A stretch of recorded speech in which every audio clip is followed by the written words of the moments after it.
Good evening, everyone. My name is Dwayne Kimball, owner and founder of KMD89 VA Claims Consulting.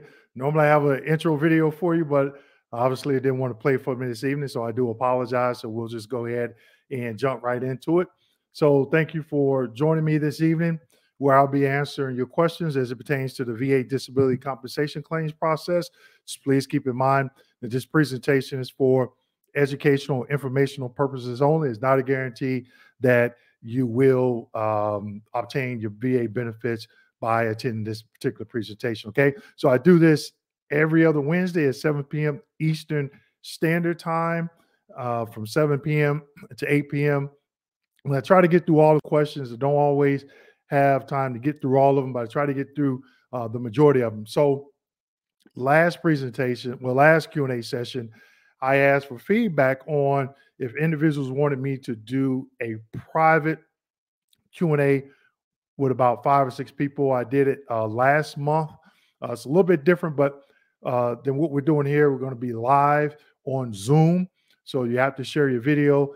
I have the events. I had my assistant set up the events for October 18th and the 19th, each night from 7 p.m. to 8 p.m. And periodically throughout this Q&A, I will be posting those links in the comment section so you can sign up, okay? So when you go there, please read the description because I left some detailed information that you need to follow. You need to sign in. If you sign up, if you register, then you need to log in on time because I'm going live at 7 p.m. And if you're not in at that time, you will not be admitted, okay? Because we have to be respectful for the people that did join in on time, okay? So I want to make sure I get max participation during that hour, okay? So throughout the next hour, I will be posting the link for the 18th, the 19th, and then don't forget my free Veterans Roundtable on the 20th of this month, okay? And that will be from 1 p.m. Eastern Standard Time to 2 p.m., okay? So I'm going to go ahead and post the sign up for the 18th, okay, from 7 p.m. to 18th from 7 p.m. to 8 p.m. Eastern Standard Time. And also, when you get to Eventbrite, you can follow me. So if you follow me on Eventbrite, it's an app, it's a software, a website where I schedule all my events. Okay, so when you follow me there, then you'll get notified, hey, I schedule an event and you can sign up. Some are free, some you have to pay for. Okay, but in there, you'll see the thumbnail, the description of what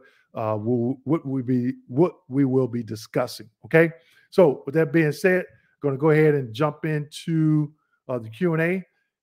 We got 56 people, so make sure we get those likes up, okay? All right, so Princess Haley said, I filed for military trauma and sexual harassment. I'm now in the gathering review stage. I did send VA photocopy of my medicine for reassurance, trauma, anxiety, stress. Send me a determination letter. Okay, so when you're claiming military sexual trauma, I just did a video on that explaining that what was the stressors and then the possible markers. Okay, someone give me a thumbs up. I want to make sure everybody can hear me. Okay, but PTSD stressors. I just did a video on that. It didn't get a lot of views, but it's good information, especially if you fall within a category. So any like PTSD or PTSD from combat, non-combat, or military sexual trauma, you need a stressor and it needs to be confirmed. But a lot of times veterans do not report it, okay? So if that's the case, then you would need a marker, okay? And in this video, I talk about some examples of some stressors and some examples of markers, okay? Because it's not what we say, is what we can prove, all right? So definitely, Princess Haley, if you haven't checked out that video, you definitely want to check it out. Okay, you want to go and review it. All right. Amber, plan to submit claim for 3 back conditions: migraines, insomnia, and radiculopathy. What I have to do several CMP exams. Yeah. Okay, but you say 3 back conditions. They're only going to rate you for 1. Okay. Um, Now it could be IVDS, depends on the diagnosis, or back strain. All right, or back pain with arthritis, whatever. It's only going to be one. They're not going to break it out in three. Now they're going to be the upper, middle, and lower back. If you're claiming the upper, mid, or lower, it's all the same thoracolumbar spine. Okay. I want to make sure get my mic. Okay. And then, yeah, so you're going to have a musculoskeletal for the back, and then you're going to have migraines, which is neurological, and then you have insomnia, which would be a mental, and then radiculopathy. So radiculopathy, I'm assuming that's of the lower extremities. Okay, if it's the lower extremities, then you have the femoral and sciatic nerve. Okay, big time 911. Good evening to you, sir. Okay. Carlos, how you doing? I hope you're okay. Puerto Rico, yeah, we're doing good. Made it through the hurricane, just fine. Just a lot of wind and blown over trees. Okay, so again, this is the link to the Q&A session on the 18th. Like I said, week before last, or last Q&A, people did reach out and say, "Hey, I'm interested in signing up, doing a private Q&A." And this Q&A, we're going to be live because sometimes, I see veterans questions and then I have questions. But this time it's going to be in Zoom. It's going to be live, and I'm going to be sharing my screen if I have to go into the 38 CFR or the M21. But keep in mind, if you have a question that I'm going to have to spend, 10, 15 minutes research on, this will not be the Q&A session for you. Okay. It's just general questions. Some of the questions we'll get here, but again, when I see questions here, I still have questions myself. So in a Zoom setting, we can, I can ask you questions. You can ask me questions. Then if I have questions for you, get them answered, get your questions answered. Okay. Would I get retroactive for ED? Jimmy John, I don't know. Again, how are you claiming it? When you say retroactive, are you talking about retro benefits? Did you do an intent to file? What is the possible effective date? Okay. That will determine the effective date will determine your back pay. And if you go up now, ED, they're going to give you 0%, but you get SMCK, loss of use of a creative organ. So again, the effective date is going to pay a factor in how much back pay you get. All right. Can you file a secondary claim if you have a service connected claim with a 0% rating? Yes. Okay, Amber said yes, so you can hear me. Okay, go, Ma, Fred. Fred, I'm gonna be doing the Southwest Regional um, Military Affairs Committee Chair. I think a veteran rep for Southeast Region reached out to me, asked me. He took one of my presentations, so be on the lookout for some stuff we're going to be doing within the fraternity as well. How would I claim my anxiety? Okay, I did a video, a couple of videos, about 3 videos on the 5 ways of service connection. Where does your claim for anxiety, the claim claim condition of anxiety under the 5 ways of service connection, where does it fall? I wouldn't know that, Miss Porter. Only you would know that. So I would direct you to those videos, and I talk about the 5 different ways of service connection, and then give you some examples of each one. Okay. Okay, there we go. Miguel, if I file a claim for chronic fatigue, which caused me to get headaches, and another claim for migraines, will the VA combine both ratings? Headaches and migraines are the same. Okay. Now I'm assuming that you're saying you're claiming them secondary to chronic fatigue. Okay, I can only assume that. And again, that's why I'm doing these small Q&A sessions, not like here where I can't interact with you verbally, but these Q&A sessions that I'm talking about, I'm only going to have 5 to 7 seats. That's it. Okay. That way, you know, I can ask, you can ask multiple questions opposed to in this platform, we got 70, 80 people watching. And what if everybody asks a question? Okay. May not be able to get to it. Hello from Savannah, Georgia, Facebook user. Okay. Welcome. Is a mental health claim. Okay. But again, under the 5 ways of service connection, that's what I'm assuming she's saying pre-service aggravation, direct, increase, secondary, presumptive. Where does it fall? But you are correct, Fred. It would be considered mental health. Bamboo, hello. My obstructive sleep apnea claim was denied. Rater wrote the medical opinion we received from the VA Medical Center was more persuasive than your private physician's opinion. Now, I've been seeing that. I've been seeing that a lot. Okay. And 9 times out of 10, when you submit that DBQ and nexus statement, okay, one thing that I did, and I used to give classes on this, what makes a DBQ and or nexus statement actionable and sufficient, okay?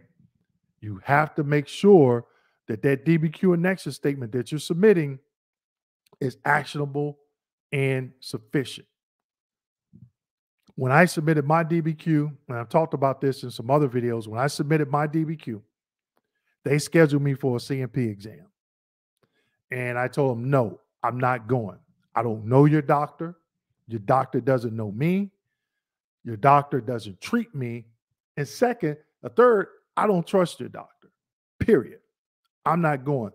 You can use the DBQ that my private physician completed.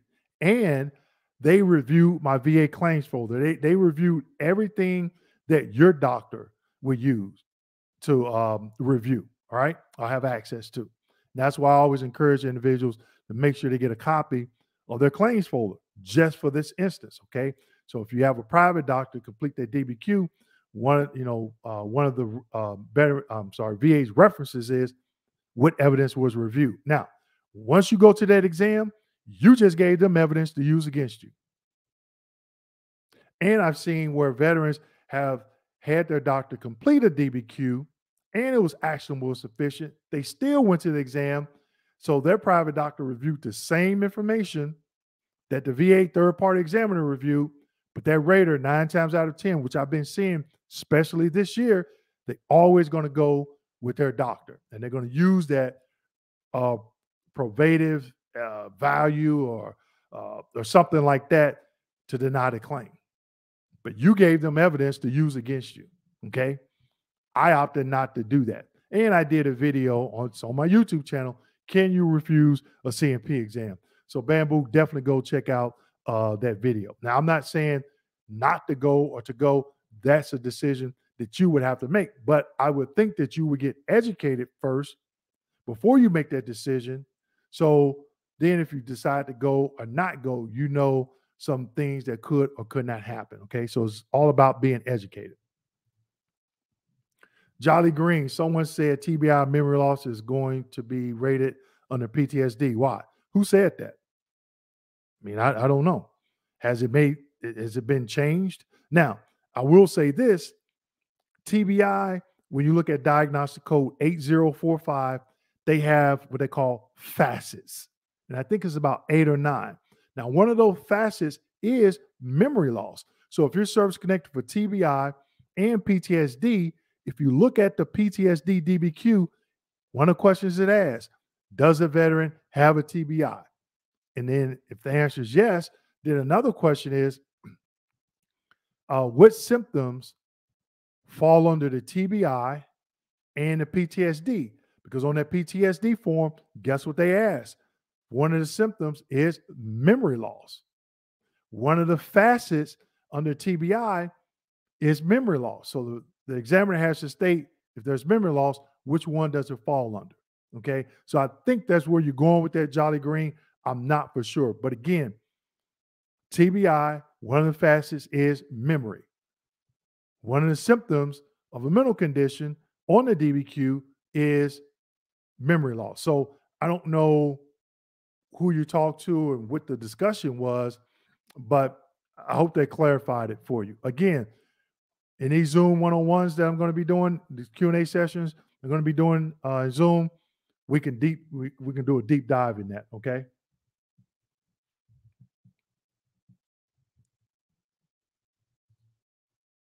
Okay. Because it was based on a thorough review of relevant military and personnel history and contained a more convincing rationale. There you go. I'm assuming you were answering somebody's question about um, when they went to the CMP exam and they said more persuasive. My IMO was 6 pages long, backed by studies. ACE examiner wrote 3 sentences. Can this be one in HLR, or should I go supplemental with more IMO? You know, when I get questions like this, I always tell veterans, I have to review that evidence. I'm sorry, have to. But keep in mind, just because your IMO was 6 pages, was it sufficient? My nexus statements were 1 page long max. It had the medical opinion, it had the rationale, it had some other stuff. 1 page. Just because it's 6 pages doesn't mean that you're automatically going to get service connected. I've seen nexus statement / IMOs 10 pages, and it did not have all the relevant evidence needed for that adjudicator to rate that claim. Okay. ACE exams, I did a video on that as well, because I've seen some VA employees request ACE exams, but per their guidelines, they're not supposed to. For example, I've seen VA employees schedule ACE exams for mental conditions. They're not supposed to do it. I talk about that in the YouTube video I did for ACE exams, and I listed the M21 reference that shows the different exams they are prohibited of requesting, especially per ACE exam. Okay, can this be one high level review? I got 2 or 3 questions for you. How are you claiming it? What is your argument on high level review? Do you have a copy of your claims file? What error did they make that you can argue that you should be awarded that service connection? I'm gonna tell you right now that just to say I got 6 pages of IMO, that's not gonna cut it. At least I don't think so. Okay. So now I'm gonna put the link in the comment section for the private Q&A that I'm doing on the 19th. Okay. But again, once you get into Eventbrite and you I think Ms. Porter says yes. Okay. All right. Once we get into Eventbrite, follow me there. So every time we post something, an event, whether it be a paid event or a free event, you'll get notified. All right. Mr. Jones, how you doing from Vegas? I know you had some questions. You said, I think last week about your dad. Hopefully we were able to get that clarified for you. Hey, Annette, how you doing?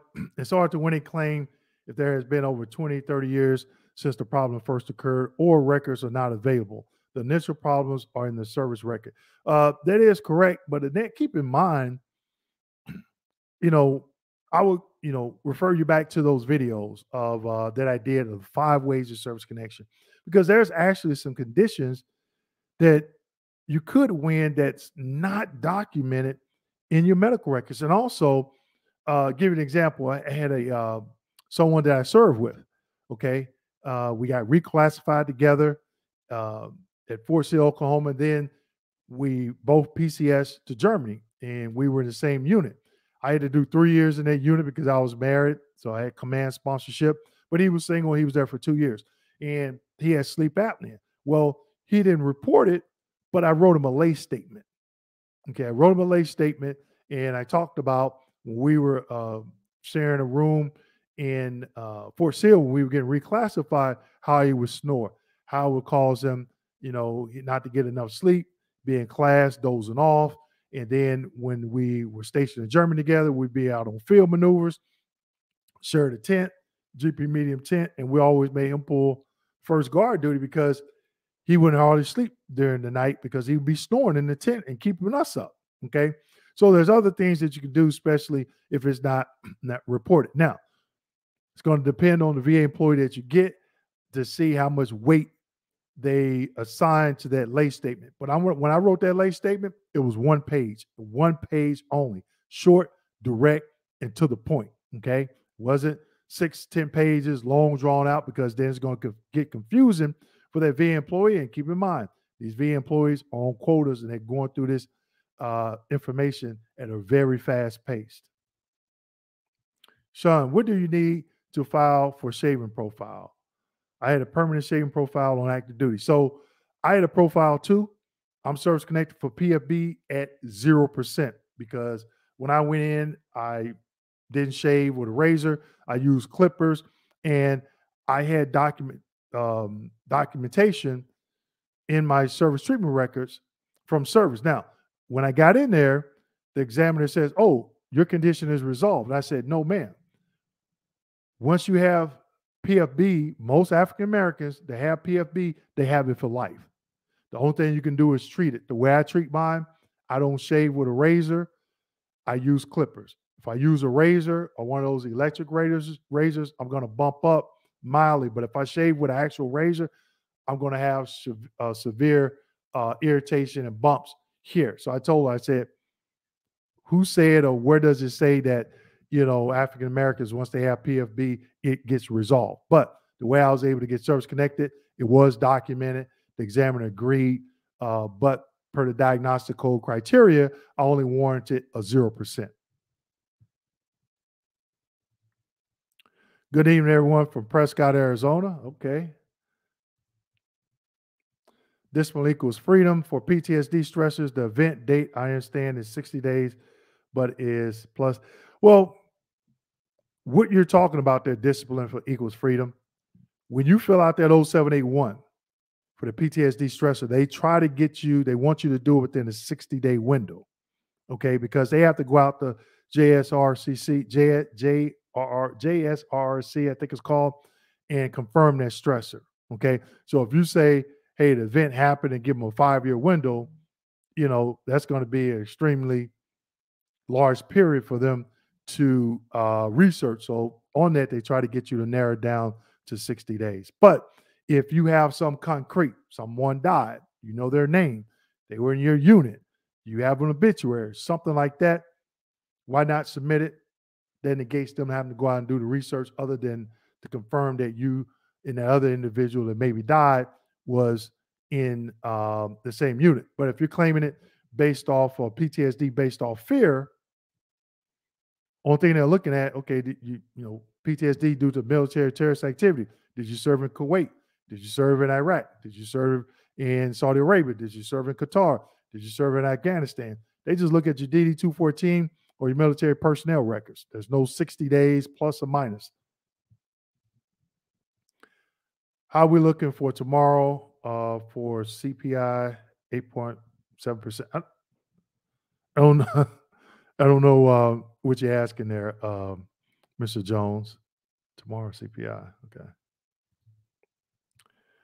The crypto done. All right. I submitted an intent to file.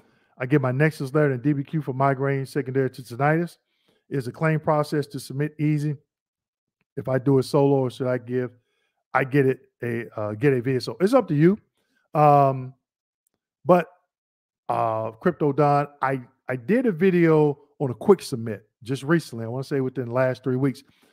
So if you go to my YouTube channel, type in quick submit claim, you can, that's something you can do yourself. But if you have a VSO and want them submitted on your behalf, by all means, you can do that.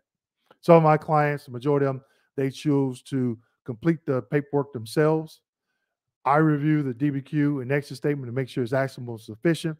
And they go to the quick submit link and they upload it.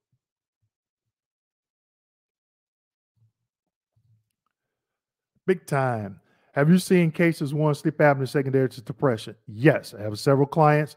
I think all my clients that I've had over the past couple of years won those claims. But again, they had a DBQ and nexus statement. And also, once they submitted those claims, the VA still tried to schedule an exam. Now, when I have clients that do that, I tell them, look, because they always ask me, what should I do? What should I do? Should I go to the exam? Should I go to the exam? And I tell them, look, I'm here to educate you. Okay, so if you got a DBQ and nexus statement, we make sure it's actionable and sufficient. Once you submit it, 9 times out of 10, especially this year, like I said earlier, we've been seeing VA employees scheduled exams. I have a long discussion with my clients and tell them these are things that could happen when you submit that DBQ and nexus statement to the VA. They're going to schedule a CMP exam, more than likely. And I talk about if you decide to go, what could happen. You saw the veteran earlier that had a DBQ and nexus statement, decided to go to the exam, and they use that exam. And I talk about things that can happen if you don't go. So then you have to make an educated decision if you go or not go. Majority of my clients decide not to go. Sometimes that claim goes through. Sometimes they have to do a high-level review and they win on a HLR. Okay.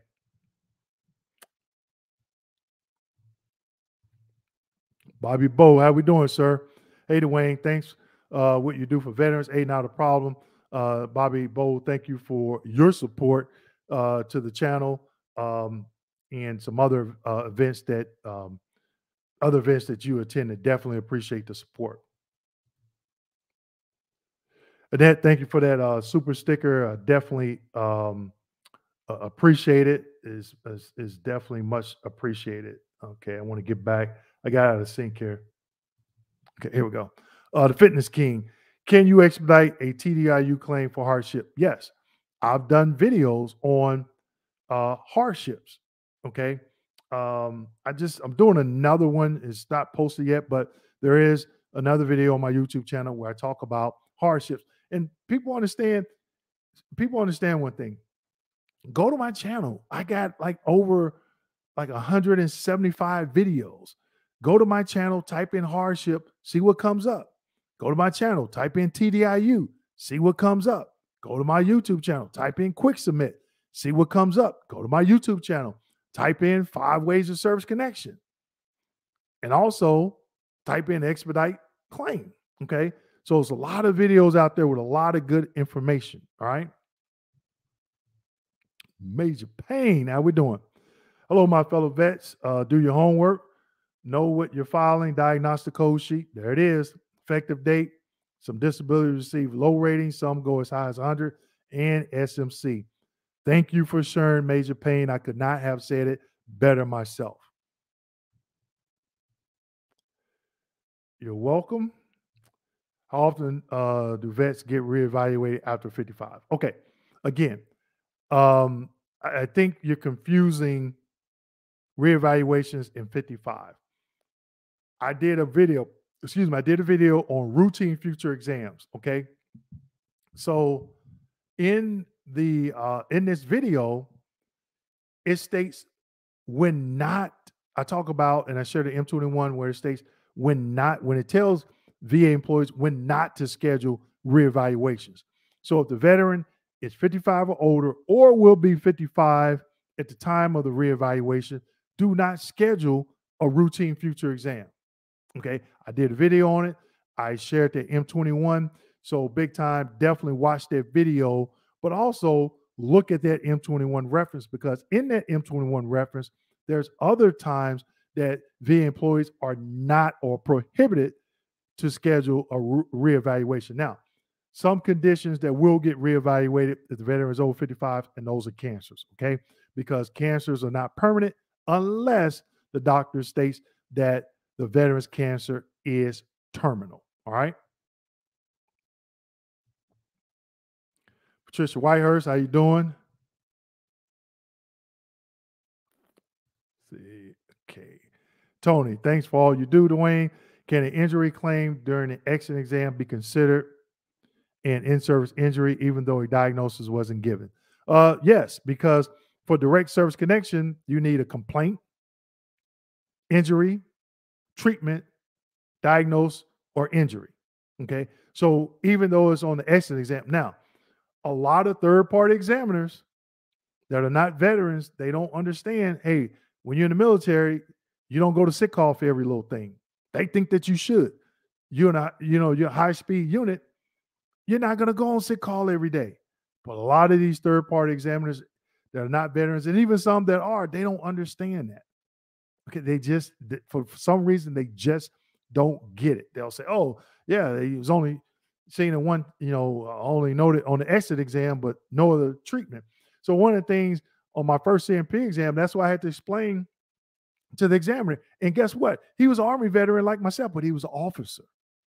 So as an officer, I told him, I said, when you go to sick call, who's going to come to sick call and tell you you have to leave? You can't be seen that day because you're an officer. But if you're lower enlisted, your platoon sergeant, first sergeant, they may say, "Hey, what are you doing here?" "Oh, there ain't nothing wrong with you. Suck it up. Go back to work." Okay. And some get it, some don't, but I made sure he got it. Okay. Because he was an officer. I wanted him to understand that those things happen. Can back problems be secondary to venous insufficiency in lower legs? I'm not a medical provider, so I would say you would have to Google that. The insufficiency in the lower legs. What are some of the common complications for that? Is it back problems? Like I'm not a medical professional, so I don't want to say yes, it can. Now you can claim it's secondary, but a medical professional is going to have to say yes, it is, or no, it's not. My boat veterans get your C file. C file stands for claims file. What is it? Guess what? Did a video on it explaining what it is, what information is in it, and why it's important to have it. Veterans claims file is not your progress notes from VHA, Veterans Healthcare Administration. Your veterans claim file comes from VBA, Veterans Benefit Administration, and it's everything that the VA compensation or regional office has on you. Okay. Mine, it has my orders taking me to basic training. It has my 201 file where everything, me going CONUS or PCS or whatever. Okay. It has all that information in it. Dwayne, glad you are doing well. I definitely appreciate it. Thank you, Annette. Get the likes up, 41 likes. Yep, we got, I have my glass on. We got 131 people. Man, we already at 30 minutes. Man, that's going quick. Joyce Parker, thanks for what you do. Definitely appreciate it. Stephen, I submitted a sleep apnea claim secondary to service-connected chronic sinusitis and rhinitis. I have a IMO and DBQ, and the doctor stated more than likely current status request one option.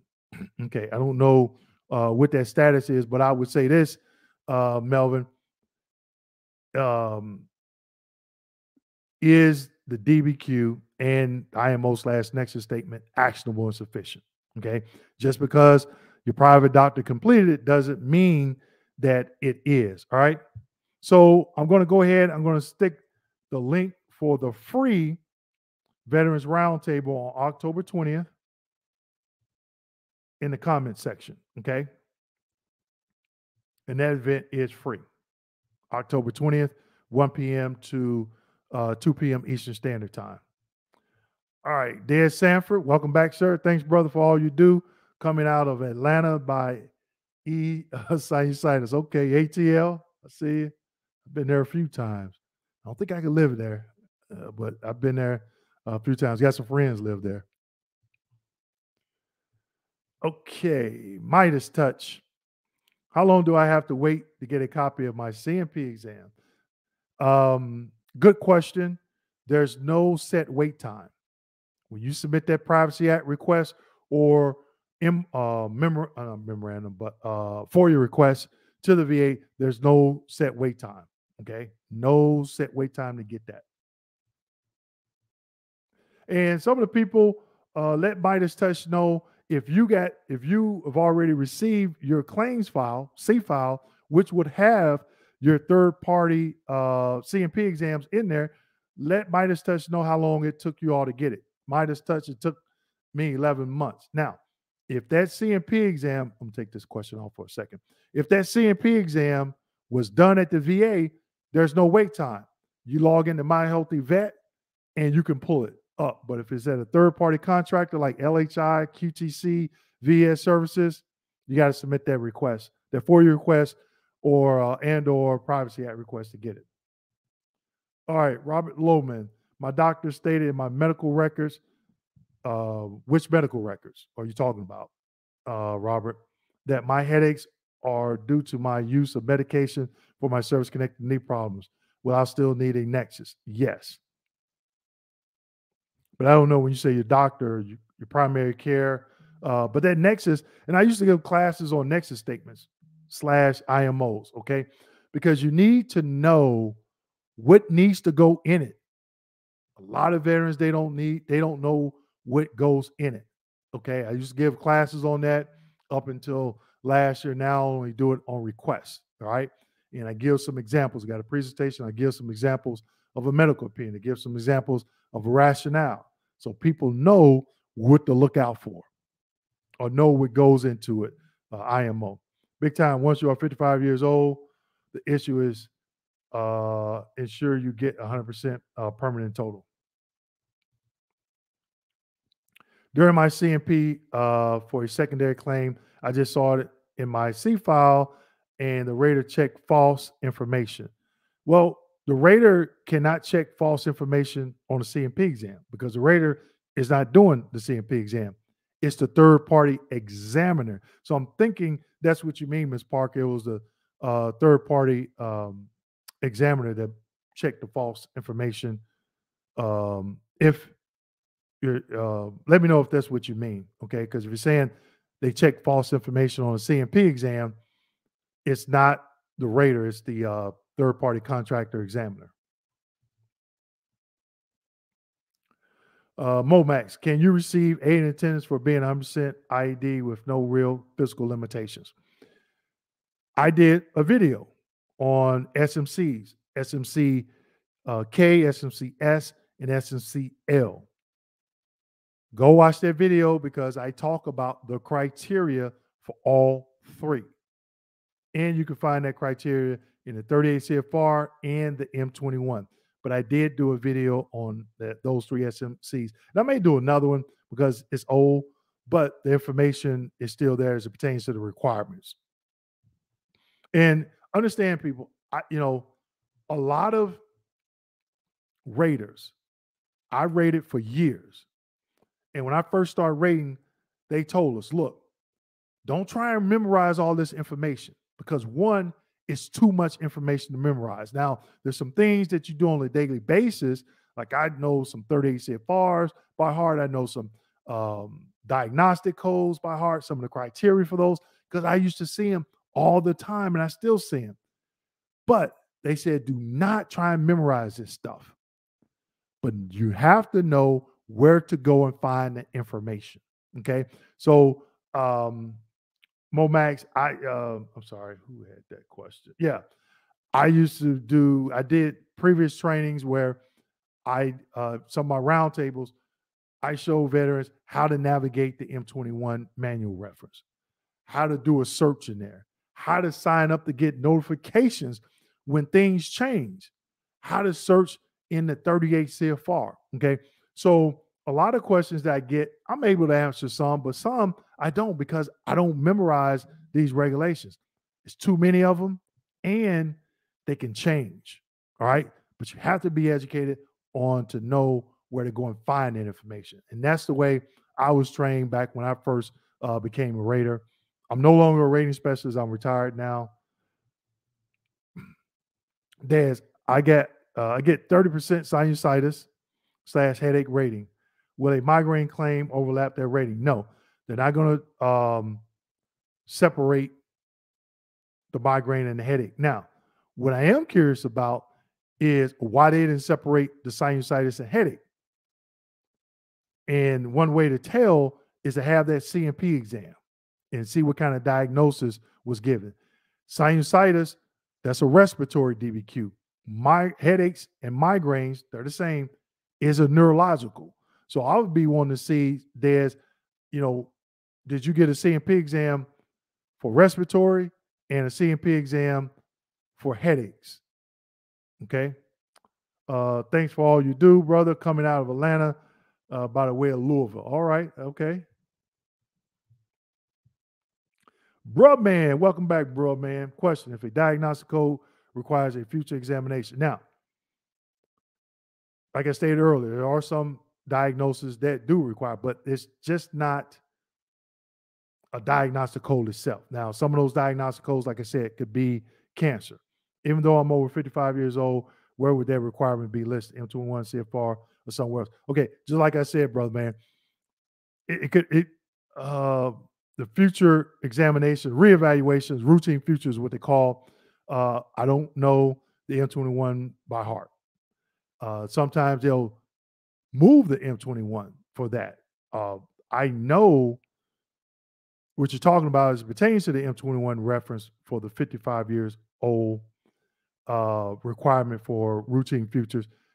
But sometimes they'll change it. It'll be the same verbiage, but they'll change the number of the M21 reference for that. So I don't know the number by heart. I do know some of the bullet comments in there, and one of them is obviously 55. All right. And this is something I could really dig into in, if you sign up for one of these Q&A sessions. Like I said, it's like 5 or 7 people, and that gives me a chance to go to the M21, and I can share my screen and share the M21 and talk to it, so you definitely understand it. I think a lot of people are getting confused, but what it is, routine future examinations/evaluations, okay? Routine future exams. When is the VA employee prohibited from scheduling? I did a video on it, okay? Kenneth, I want to thank you for your help and platform. I have received my claims file after 6 months. There it is. Took me 11. Other people in here, hey, let us know how long did it take you to get a copy of your claims file. We got 140 people. Let's make sure we get these likes up. Don West, can veterans exposed Agent Orange claim Parkinson's-like symptoms, bladder incontinence, neurologic bladder, as a presumptive, even though they lack a formal diagnosis of Parkinson's disease? Now, Don, what you're talking about is Parkinsonism. It has been added to 38 CFR 3.309 subpart E, tropical diseases. Now, I know that one because I worked on a team back in 2010 where the only claims that I worked for a whole year were Agent Orange claims. Okay, so that's how I know that particular 38 CFR. So go check that 38 CFR out and look at the presumptives that are on that list. You have to have a diagnosis though, okay? And if you have some of those symptoms, it might not be a bad idea to, go see your doctor and say, hey, run some tests on me to see if I actually have a diagnosis of this, okay? Joanne Ortiz, hey, how you doing? I think Joanne, you sent me something. I think it was on Facebook, but I remember, or maybe it was Facebook or LinkedIn, okay? But I definitely remember the name. Thank you for coming back and supporting tonight. Hi, Dwayne, glad I'm able to connect with you. All the vets for this live chat. God bless you for your time and educating us vets and how to win our claims. Thanks a bunch. Hey, no problem, Joanne, and thank you for the support to the channel and support tonight. Okay, so here's that link again. So I got 3 different links in the comment section. One is for the private Q&A event. Okay, that's only going to be, my sister and I, we schedule it for 5 or 7 seats. And then my monthly Veterans Roundtable, which is every 3rd Thursday. I'm not going to have a guest speaker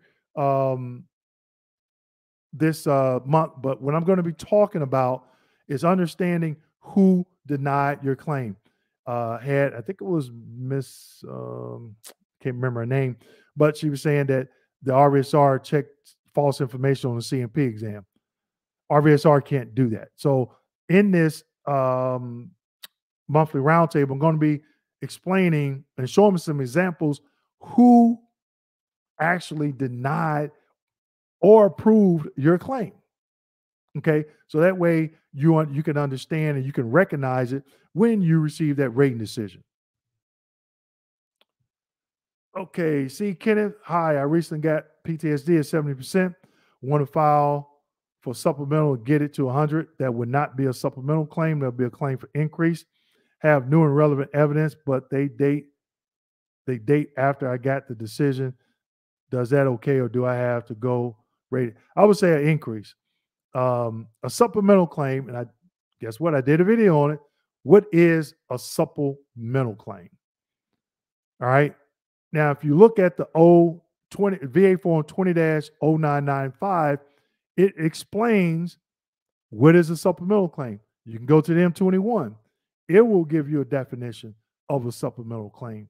And the 38 CFR will explain what is new and relevant evidence. Now, I did a video on new and material evidence back when it was called new and material evidence, which is pretty much the same as new and relevant. But that 38 CFR, they changed some verbiage in it. And I don't think a lot of VA employees understand it. So let's just say veteran claim back condition, the direct service connection. And then they come back in, they claim it back condition secondary to flat fee. Now, when we read that 38 CFR, does the veteran need to submit new and relevant evidence if they're claiming it under a different way, under the 5 ways of service connection? Okay. And I think a lot of VA employees get confused because they're still thinking, like me, you used to have new and material evidence. All right. I called VBA to get an update on my high level review and remand. I was told remand was in the decision stage and my HLR was decided. How long does it take to finalize the process before the outcome? Now, you can go to e-benefits. You know what you did for a high level review. While you were on that phone, you could have asked them, hey, send me a disability breakdown letter to include the diagnostic codes. Again, disability breakdown letter to include the diagnostic codes. Now, when you receive that letter, it's going to tell you everything that you're service connected for, the percentage and the diagnostic code. You can also go to e-benefits. I know e-benefits is supposed to be going away.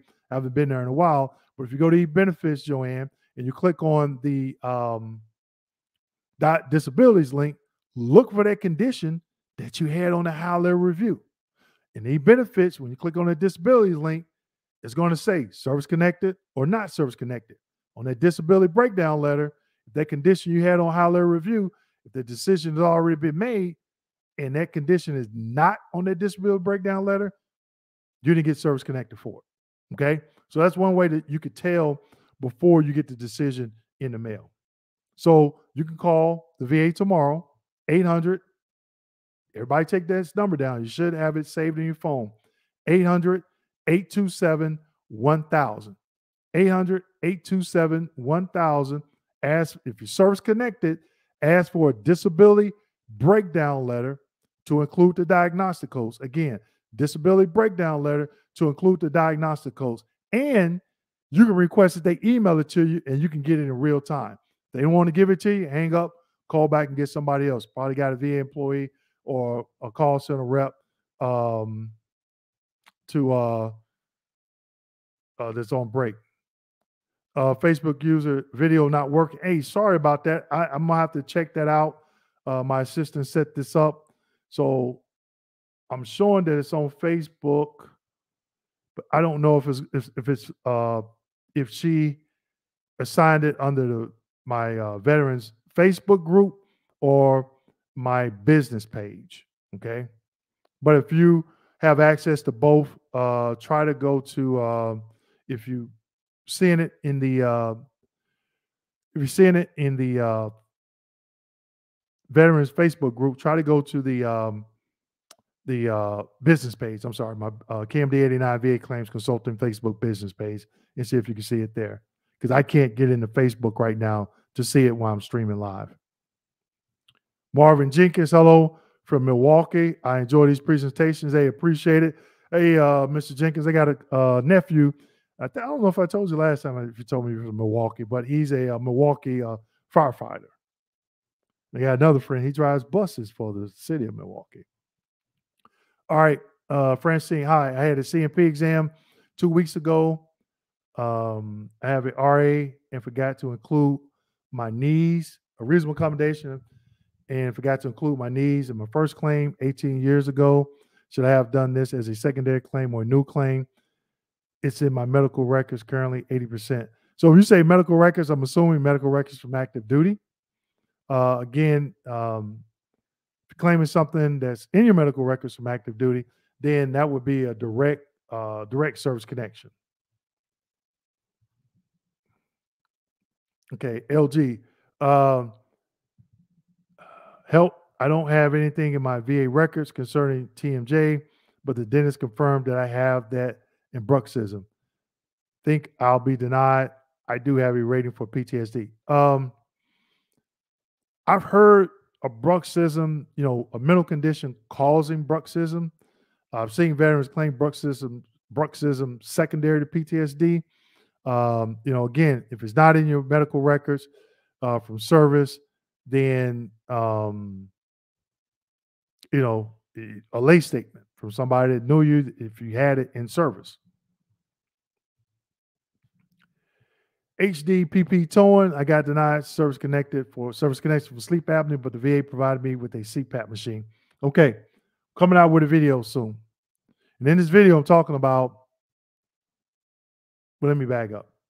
Just because you got a diagnosis at a VA hospital, and then you go, which is VHA, and you go on the VBA side, the Veterans Benefit Administration, and this is what we're talking about with these claims, doesn't automatically mean you're going to get service connected. Just because you get a diagnosis at a VA hospital under VHA does not mean you can go on VBA side of the house and get service connected for compensation.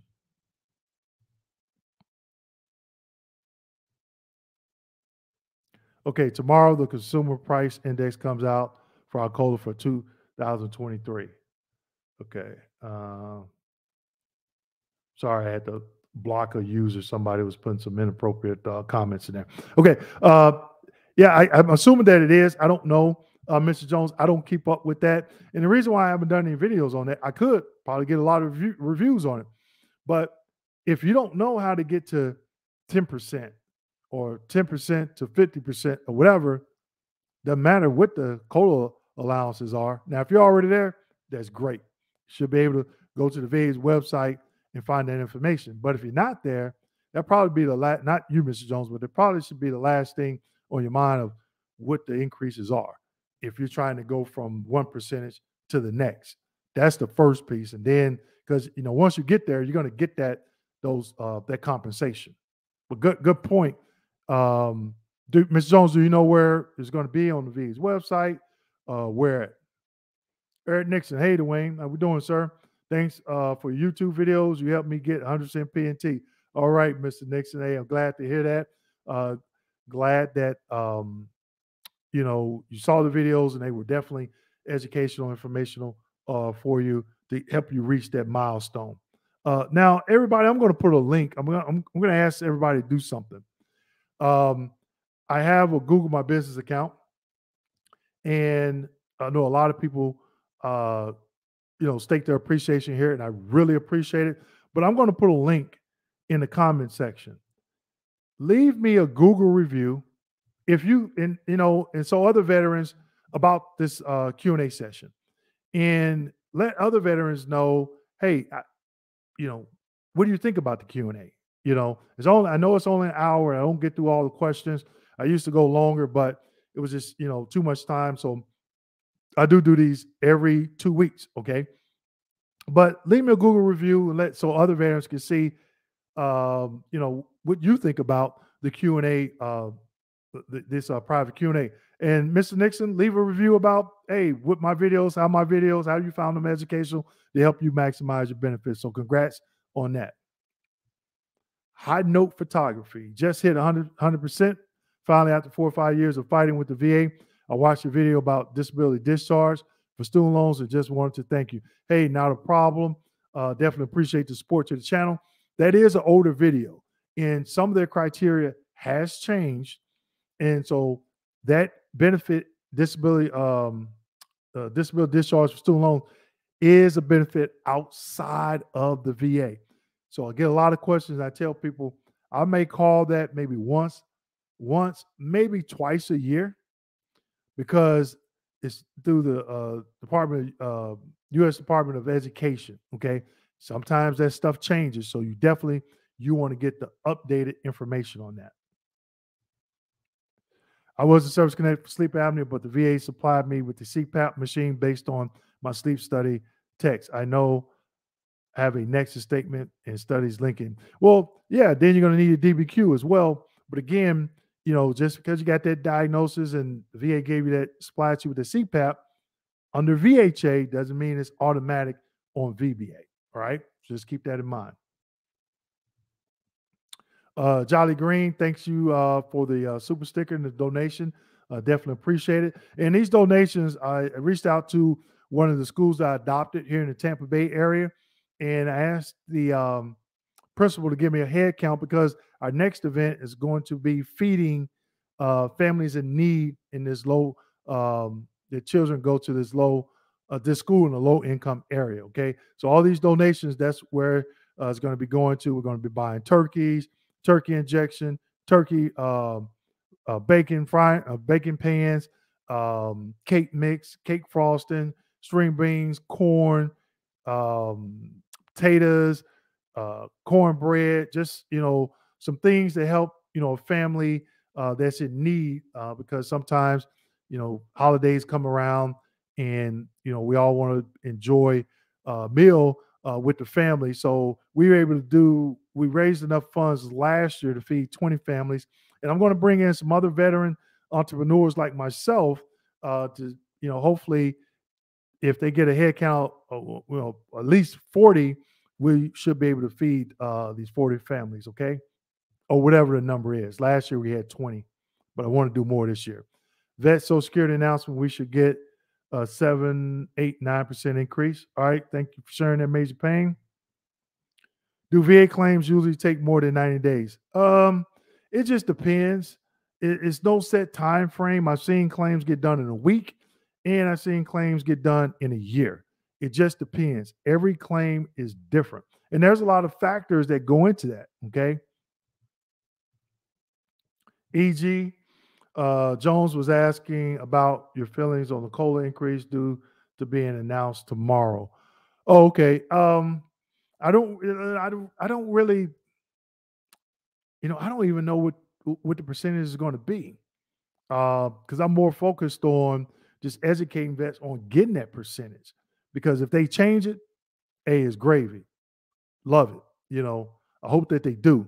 But a lot of veterans miss the boat and they go straight and try and figure out that COLA increase, but they're not even service connected.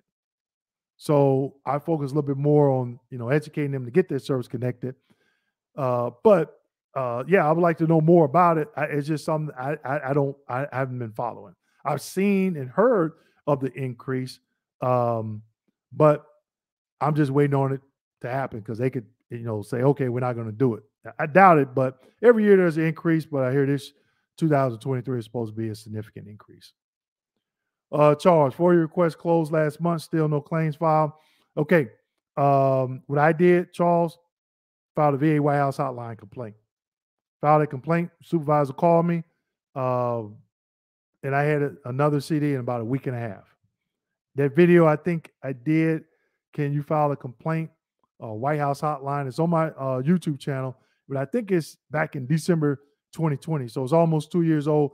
But you want to see in that video, I share how step by step when that happened to me when they closed my request for that to get that sick claims file pretty quick. Good evening, Army veteran. Good evening.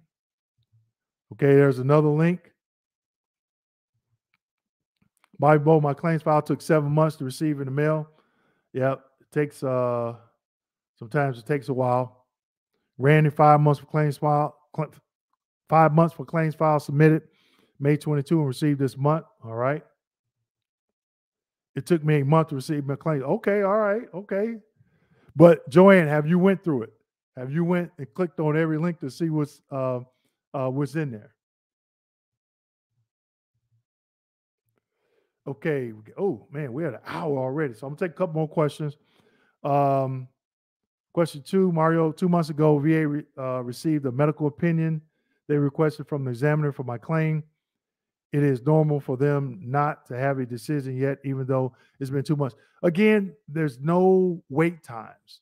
No, I even did a video on it. There's no specific wait times. When you file a claim, the VA is not going to say, oh, we're going to have it done in 2 months, or we're going to have it done in a month, or we're going to have it done in 2 weeks.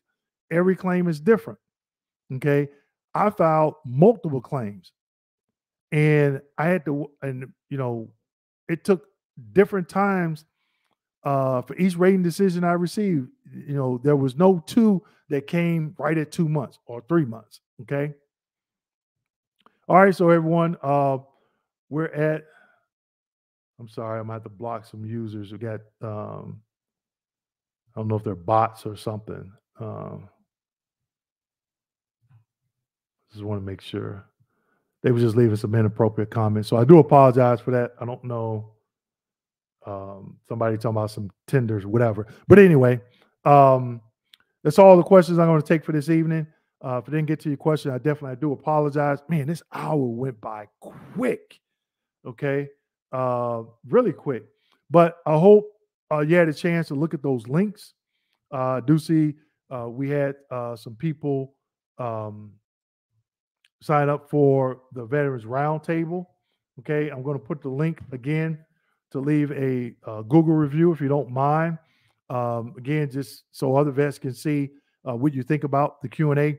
I do apologize if I didn't get to everybody's question. This is only an hour. Sometimes I do go over, but man, this tonight, it went quick. All right. But again, I still have seats available in those private Q&A sessions on the 18th and 19th. It's only going to be, I think it's 5 to 7 seats.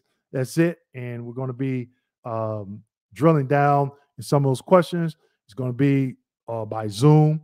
You must show your video. You must show up on time.